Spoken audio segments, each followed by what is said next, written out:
জুমার দিনের কিছু সুন্নাত আছে, শুনবেন না দোয়া করে ফেলবো? এই সুন্নাত গুলো শুনে আমরা বিদায় নিব, চিল্লায় পড়েন ইনশাআল্লাহ। জুমার দিনের প্রথম সুন্নত হচ্ছে জুমার দিনের ফজরের নামাজটা জামাতে পড়া। সবাই কয় খাইছে, হুজুরে ধরছে জায়গা মতো, আসল জায়গায়।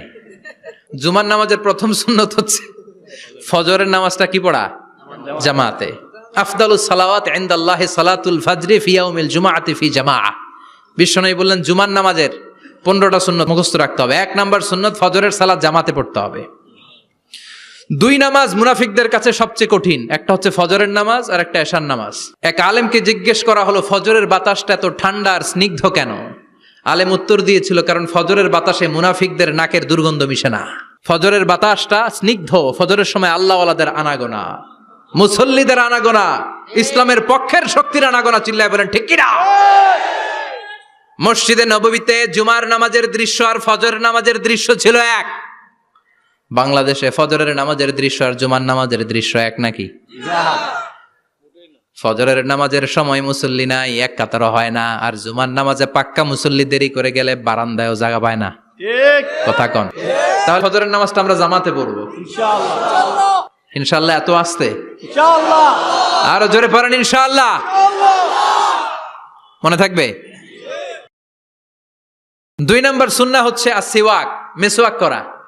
মাথরাতুন লিল ফাম মারদাতুন লির রব। মেসওয়াক করলে দাঁত পরিষ্কার থাকে, আল্লাহ খুশি হয়ে যায়। বিশ্বনবী বলেছেন, যদি আমার উম্মতের জন্য কষ্ট না হতো প্রত্যেক নামাজের আগে মেসওয়াক করা আমি ফরজ করে দিতাম। সুবহানাল্লাহ। মেসওয়াক ছিল বিশ্বনবীর জীবনের শেষ আমল। এই মেসওয়াক করে বিশ্বনবী শেষ নিঃশ্বাস ত্যাগ করেছেন। আপনার নবী, আমার নবী, ওনার জীবনের সর্বশেষ আমল ছিল কি? সুবহানাল্লাহ কইবেন না? বিশ্বনবী জাইতুনের ডাল দিয়ে মেসওয়াক করতেন। বিশ্বনবী বলতেন, নি'মা সিওয়াকিয়া জাইতুন ফাইন্নাহু সিওয়াকি ওয়া সিওয়াকুল আমবিয়া মিন ক্বাবলি। জাইতুনের ডালের মেসওয়াক কতই না ভালো, কারণ এটা দিয়ে আমিও মেসওয়াক করি, আমার আগে সব নবীরাই জাইতুনের ডাল দিয়ে মেসওয়াক করেছে। সুবহানাল্লাহ। 3 নাম্বার হচ্ছে দুহুন, তেল মালিশ করবেন। বিশ্বনবী জাইতুনের তেল চুলে আর গায়ে দিতেন। বিশ্বনবী বলতেন, ওয়াদাহিনু ফাইন্না ফিত তাদহিনে বারাকাত। তেল খাও, তেল দাও, তেল মালিশ করো, তেলের ভেতরে আল্লাহ বরকত ঢুকাইয়া দিছে। তেল দিবেন তো? 4 নম্বরে আত্তিব, জুমার দিনে সুগন্ধি লাগিয়ে যাওয়া সুন্নাত। লাগাবেন? লাগাতে রাজি আছেন?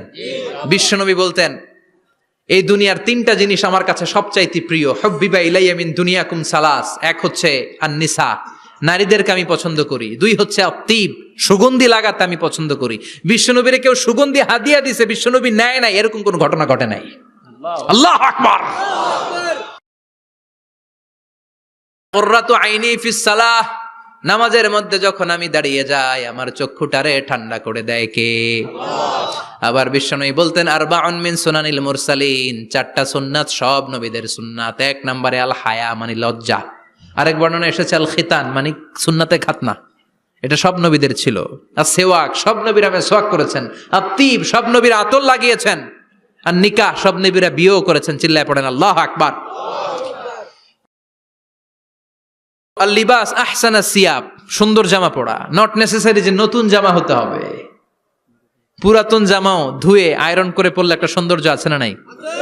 ইন্নাল্লাহা জামিল ওয়া ইউহিব্বুল জামাল। আল্লাহ নিজে সুন্দর, সৌন্দর্যকে আল্লাহ পছন্দ করেন। পৃথিবীতে সবচেয়ে সুন্দর কে?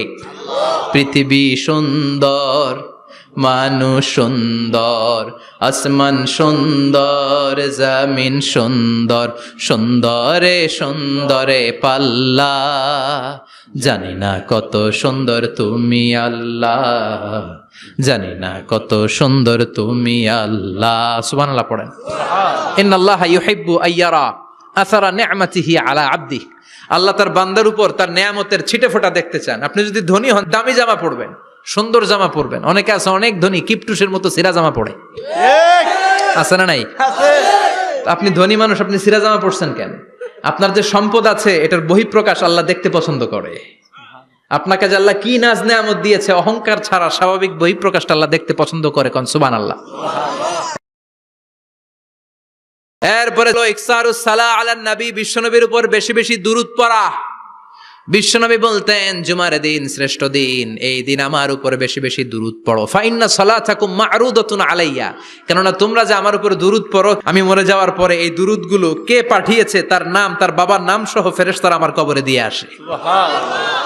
সাহাবারা বললেন ইয়া রাসূলুল্লাহ কাইফা সালাতুনা মা'রুদাতুন আলাইক, আপনি মরে যাওয়ার পরে আমাদের দুরূদ কেমন করে আপনি দেখবেন? ওয়াকাদ আরিমতা, আপনি তো পচে গলে মাটির সাথে মিশে যাবেন। বিশ্বনবী বলেন ইন্নাল্লাহা হাররামা আলাল আরদি আন তাকুলা আজসাদাল আম্বিয়া, নবীদের লাশকে খেয়ে ফেলা, নবীদের লাশকে পচিয়ে ফেলা জমিনের সব মাটির জন্য আল্লাহ হারাম করে দিয়েছে। নবীদের লাশ পচে না, নবীদের লাশ গলে না। যারাই বিশ্বনবীর উপর দুরূদ পড়বেন, আপনার নাম সহ, আপনার বাবার নাম সহ, মালাইকাতু সাইয়াহিন, একদল ফেরেশতা আছে শুধু রাউন্ড দেয় গোটা ওয়ার্ল্ডে। কারা বিশ্বনবীর উপর দুরূদ পড়েছে, এই দুরূদ নিয়ে, এই নাম নিয়ে বিশ্বনবীর কবরে তারা পৌঁছে দেয়। চিল্লায় পড়েন আল্লাহু আকবার।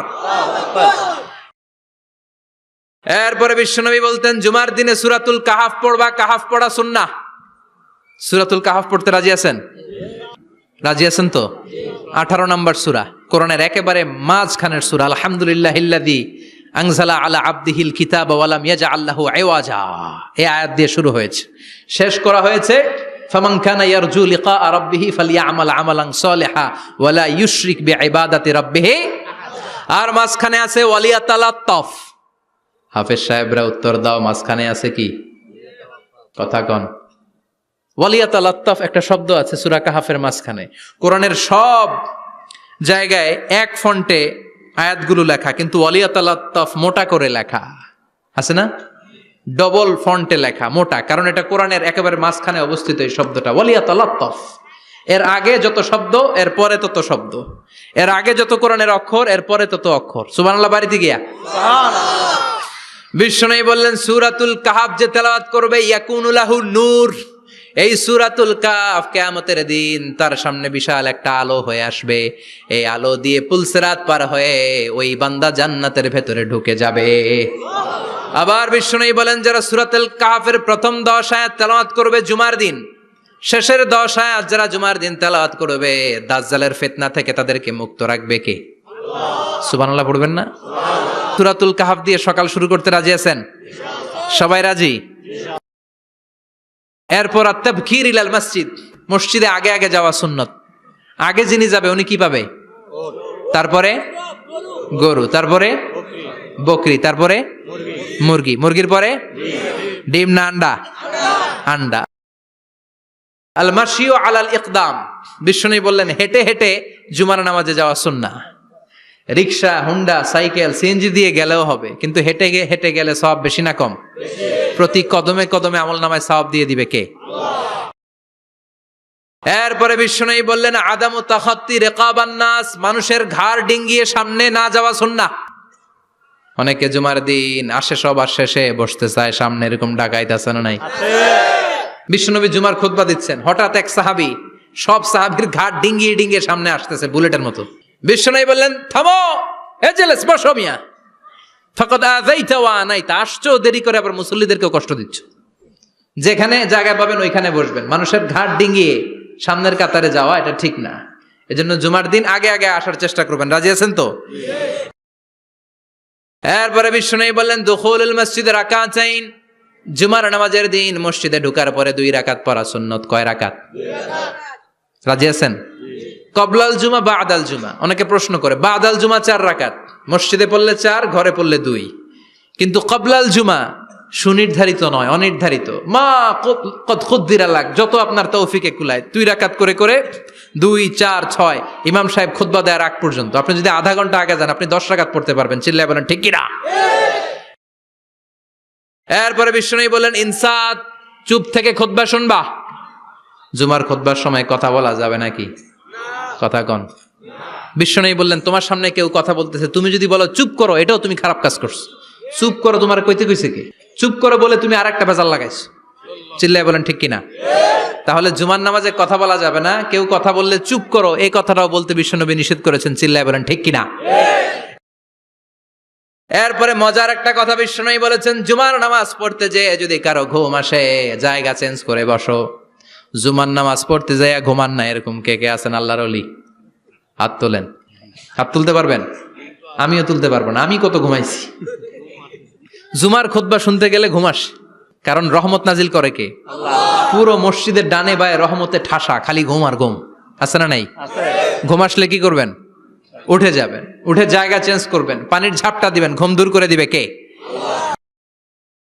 এরপরে বিশ্বনবী বললেন, জুমার দিন দোয়া করলে কবুল হয়।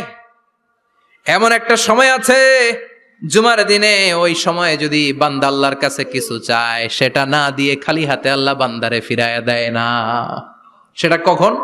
অনেক ইখতিলাফ আছে, বেশিরভাগ মুহাদ্দিসিন বলেছেন জুমার দিন আসরের নামাজের পর থেকে মাগরিবের আগ পর্যন্ত, বিশেষ করে মাগরিবের আগের আধা ঘন্টা, এই সময় আল্লাহর কাছে বান্দা যদি কিছু চায়, এই দোয়া আল্লাহ ফিরিয়ে দেয় না। এই 15টা সুন্নাত আমল করা যাবে তো? সবাই রাজি? জুমার খুতবা মনোযোগ দিয়ে শুনবো তো? আগে আগে আসবো তো?